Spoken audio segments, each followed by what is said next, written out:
Hi, I'm SJ. I'm a high school maths teacher teaching GCSE maths in the UK to high school students as well as adults returning to college. I'm a Google certified trainer. I'm really excited to show you today how we can use Google Forms to give students feedback on a marked paper-based assessment. So let's dive in. So here we have our form, and we're asking the students to reflect on question 9, did you get this correct? For ease, we're going to insert an image of the question to help them remember. And we're going to do that by hitting this picture icon here. So we've selected the image and it's popped it in for us now.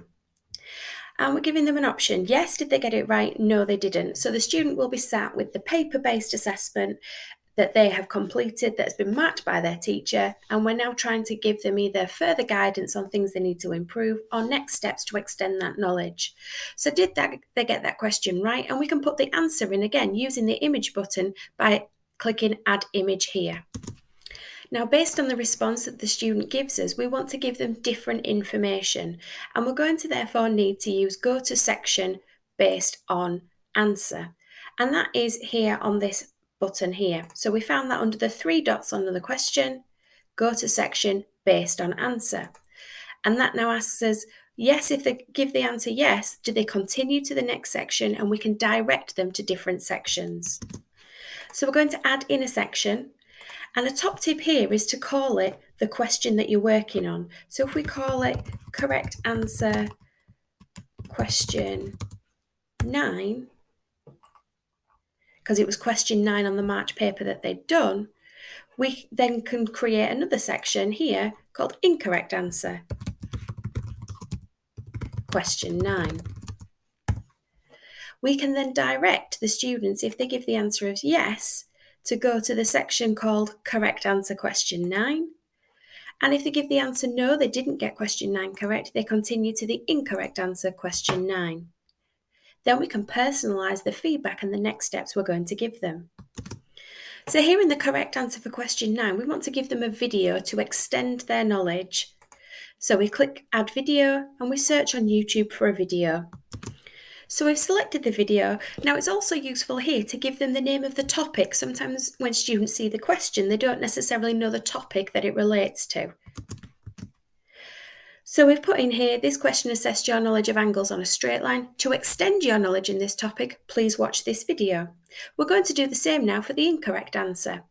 So the incorrect answer, so if they didn't get that question right in their marked paper assessment, we're going to add a video to give them further guidance. So we've selected our video, and where it says untitled video, we're going to put in our text. So this question assess your knowledge of angles on a straight line. To improve your knowledge this time, we've put, please watch this video. Completed. So here we are now with the form, and we've added in some more sections. So we've got question 9 that we've already looked at, question 16, and then we have a look at question 17, and it goes on, and we've picked 5 key questions that we wanted students to reflect on.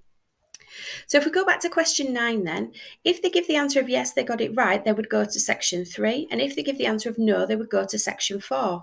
Once they've finished in sections 3 and section 4, we need them to come back together again to reflect on question 16.